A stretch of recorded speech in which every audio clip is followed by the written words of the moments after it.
Welcome to Wild Seat. Tien is there, tied up like a chicken ready to be roasted, with his eyes closed and drugged up. When they splash water on his face, he wakes up more dazed than ever. He sees some guys with sticks who definitely don't want to tickle him. Turns out Tien is a prisoner of the government, and they want to beat him senseless until he sees stars. They release him from the contraption holding him and throw him to the ground in chains. Two human wardrobes pull on the chains to hold him in place while they beat him up. But Tien isn't one to give up easily. He breaks free from the thugs and starts throwing punches like he's in a bar fight. He fights against 10 of those brutes, but eventually falls exhausted like a sack of potatoes. Meanwhile, at the monastery, things are heating up. There are a bunch of sick and whining people everywhere, and a doctor trying to attend to them as best he can. People around there are gossiping about a curse because of all the sick people. They say that Master Boy has gone to the temple to pray for the bad vibes to go away.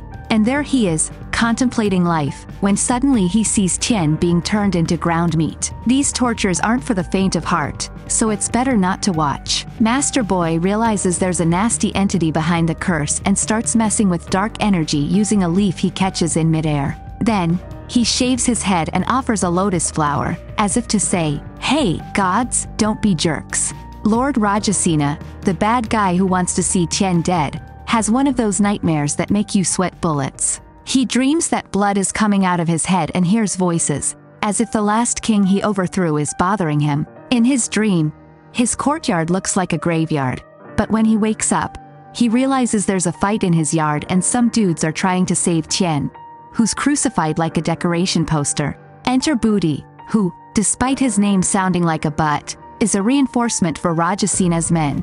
Booty is a skilled guy, and Rajasena wants to hire him, but it turns out Booty has his own agenda and isn't interested. The next day, they have Tien ready to be beheaded, but at the last second, a messenger arrives with a pardon from the king. No one knows if it's real or not, but Tien escapes the guillotine and Rajasena is left looking foolish and licking his wounds. So Rajasena's nightmares also give him trouble when he's awake. The poor guy. Suddenly, Rajasena hallucinates and believes his buddies have cursed him. He goes nuts and kills one of them like he's in zombie mode. Meanwhile, Tien is taken to the monastery to be healed, and it wasn't the king who sent him, alright? Tien is a mess, and Pim, his sister, gets emotional because she remembers when they were siblings. Although it seems like Tien is beyond help, let's not celebrate just yet. Some ninjas attack again, and the monks defend themselves as if their lives depend on it, which they do. In the end, a master takes down the last ninja, and things calm down. Pim and Tien are safe, for now. Later, we see Tien on a stone bed, bandaged like a mummy and with herbs to heal him. Pim and others pray for him to get better. Master Boo, knowing how rough Tien has had it, also prays. They even make a figurine to bear Tien's sins, so with all that, the kid has no choice but to improve, and he does. A peculiar guy hanging around is the first to say Tien is doing better. Later on, Pim tries to get Tien to walk, but the poor guy can't. His hands and feet are as if he stuck his fingers in an electrical outlet, though he's healing. He needs to exercise, but like all patients, he isn't up for it. When Sweet Pim tries to give him some tough love, Tien rejects her without batting an eye. At dawn, Tien crawls to the figure they made for him, glances at it, and moves on. He reaches the edge of a cliff and seems like he's going to jump. The peculiar man is nearby, laughing at how weak Tien is. But just before Tien jumps, Master Boy shows up and drops one of his wise sayings. If you were Tien, you'd wonder what fortune cookies have to do with the pain you're carrying. But Master Boy points to the rising sun, and Tien has no choice but to admire it and back down. Tien starts to change in an abandoned temple in the forest, where he meditates and fixes his broken bones. It's hard because he has to work for his recovery. He stretches, twists, and resets his bones. It takes a while, but eventually, he stands up, something he couldn't do before. He also realizes what his new purpose is, related to the usual fight between weapons and body in martial arts movies. Soon, the peculiar man brings Pim to Tien, and for him to fully heal, she starts dancing the spiritual dance of the gods and teaches Tien to do the same. If you're enjoying the video, please give it a like. It only takes a second and it helps me out a ton. It's hard for someone used to fighting, but at the end of the day, Tien gets it. Well done, With Master Boy's approval, Tien decides to practice the spiritual dance on his own, mixing it with his fighting style. From what we can see, he's great at it, and his enemies should be trembling. Speaking of which, Roger Senna runs into a guy named Booty, who seems to want to lend him a hand with the curse. But no way, the sly guy actually has other intentions. He wants Raja Sena's throne. Realizing this, Roger Senna yells at his boys to give it their all. Booty fights like there's no tomorrow, similar to Tien from before, and what a blast it would be to see them go head to head. The guy shows no mercy to his enemies, and in the end, only Roger Senna is left, who grabs a bow and arrow but misses like a rookie.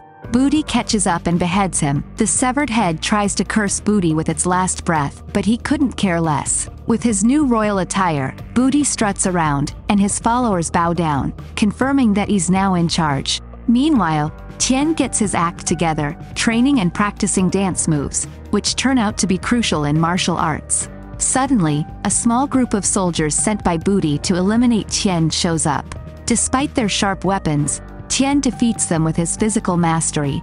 Tien rushes to the village and discovers that everyone has bitten the dust, and a terrible pain hits him. Some men try to console him, but Tien gives them a piece of his mind. His technique has improved a lot and he survives even in the midst of a smokescreen. He takes out all the aggressors, burns the deceased, and meets Master Bua or his ghost, who hands him a staff of authority with gratitude and humility. In the meantime, Booty has managed to get some pawns to build something that no one knows what it is. The workers push and drag giant stone blocks, and many kick the bucket in the process. The bodies pile up, reminiscent of the suffering of the Israelites in Egypt. The slaves are whipped, and not even the elephants are spared from this despicable treatment. Somehow, Pim ends up among the slaves. But what's most chilling is that an elephant is taken down not to rest or heal, but to draw some blood. Booty drinks it, and bam! His power increases.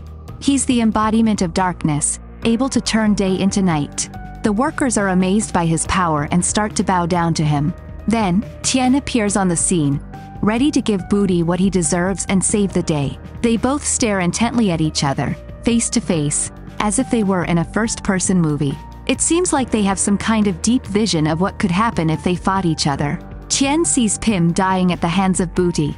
But, of course, kings don't dirty their hands, so we'll have to wait a bit to see some action between them.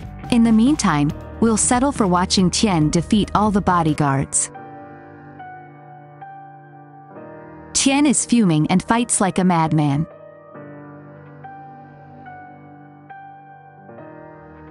Even Booty looks at him and seems to lose a bit of courage, but it's just a joke. You know the phrase, "It was all a dream." Well, it applies to what just happened, because that whole fight and anger was triggered by a premonition Tien had in which Booty killed Pim. So we go back to the moment Tien arrives at the forced labor camp. Tien is sure to act differently now. He throws his staff to a specific spot, trying to attract lightning to strike Booty. He succeeds, and Booty collapses. Along with his men, Booty falls to the ground and the sun comes out to dispel the darkness, triumphing light over darkness and good over evil. Booty wakes up after being knocked down and can't believe it. He was supposed to be untouchable. Soon, a demon starts tormenting him and his acquired artificial power goes down the drain.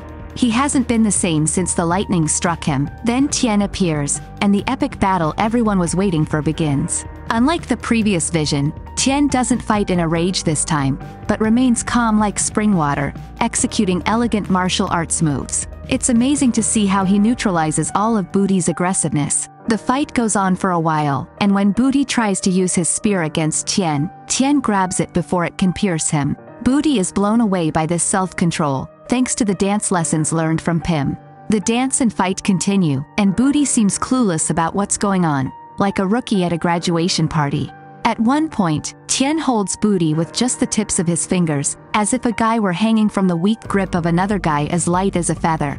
Booty isn't digging this and tries to break free, causing him to fall from a great height and, unfortunately, land on a broken elephant tusk. Surely, it's the most fitting end for someone like him, considering everything that's happened. Later, Tien and Pim pray in front of the effigy we saw at the beginning, and that mysterious man is also present.